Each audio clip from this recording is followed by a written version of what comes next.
Hello दोस्तों, आज हम पढ़ेंगे सूरदास जी का जीवन परिचय, जो कि आपकी बोर्ड परीक्षा में 5 नंबर का पूछ लिया जाता है। ठीक है, परीक्षा की दृष्टि से ये बहुत ही महत्वपूर्ण जीवन परिचय है, इसलिए हम इसको बता दे रहे हैं। इसको आप अच्छे से याद कर लीजिएगा। ठीक है, बहुत ही आसान भाषा में हमने इसको यहाँ पर बताया हुआ है। ठीक है, तो सबसे पहले आपको क्या करना है, संक्षिप्त परिचय हेडिंग डालनी। ठीक है, संक्षिप्त परिचय आप हेडिंग डालेंगे, उसमें आप लिखेंगे इनका जन्म और जन्म स्थान, इनकी मृत्यु, इनके पिता का क्या नाम था और इनकी रचनाएं कौन कौन सी हैं। ठीक है, तो जन्म आप लिखेंगे, सूरदास जी का जन्म 1478 ईस्वी में हुआ और इनका जन्म स्थान क्या है, इनका जन्म स्थान है रौनकता नामक ग्राम और इनके पिता का नाम था पंडित रामदास जी।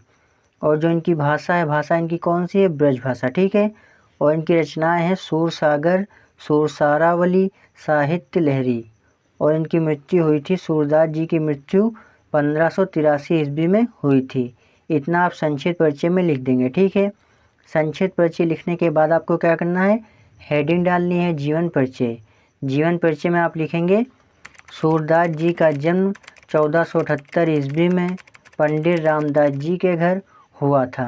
पंडित रामदास जी सारस्वत ब्राह्मण थे। कुछ विद्वान सीही नामक स्थान को सूरदास जी का जन्म स्थान मानते हैं। सूरदास जी जन्म से अंधे थे या नहीं, इस संबंध में विद्वानों में मतभेद है।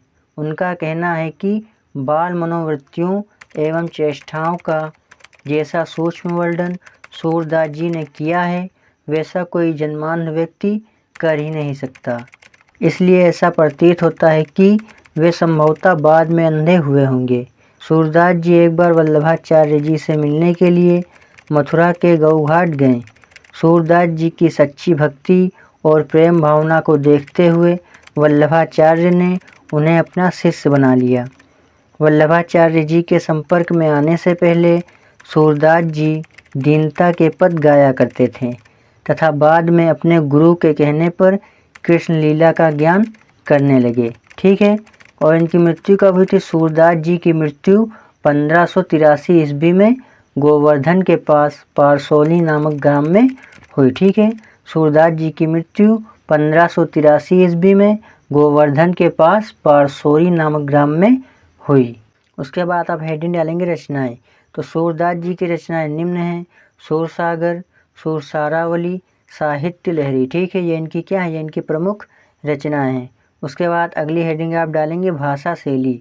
तो सूरदास जी की मुक्तक शैली के गए पद लिखते थे। ठीक है, सूरदास जी मुक्तक शैली के गए पद लिखते थे। ठीक है, और इनकी भाषा क्या है, इनकी भाषा है ब्रज भाषा। ठीक है, तो इसी के साथ ये आपका समाप्त हो जाएगा। ठीक है, इतना अगर आप लिख देते हैं तो आपके 5 नंबर पक्के हो जाते हैं। ठीक है, अगर आपकी परीक्षा में पूछेगा कि सूरदास जी का जीवन परिचय लिखिए, तो अगर आप इतना लिख देते हैं तो आपके 5 नंबर पक्के हो जाएंगे। ठीक है, तो दोस्तों आई होप कि आपको अच्छे से समझ में आ गया होगा। इसको आप 1-2 बार पढ़ेंगे अच्छे से, आपको याद हो जाएगा। ठीक है, इसको रटने की ज़रूरत नहीं है, बहुत ही आसान तरीके से हमने यहाँ पर इसको लिख दिया। ठीक है, अपनी भाषा में। ठीक है, तो इसका अच्छे से आप याद कर लीजिएगा, बोर्ड परीक्षा की दृष्टि से बहुत ही महत्वपूर्ण है। ठीक है, तो फिर मिलेंगे अगली वीडियो में, तब तक के लिए धन्यवाद दोस्तों।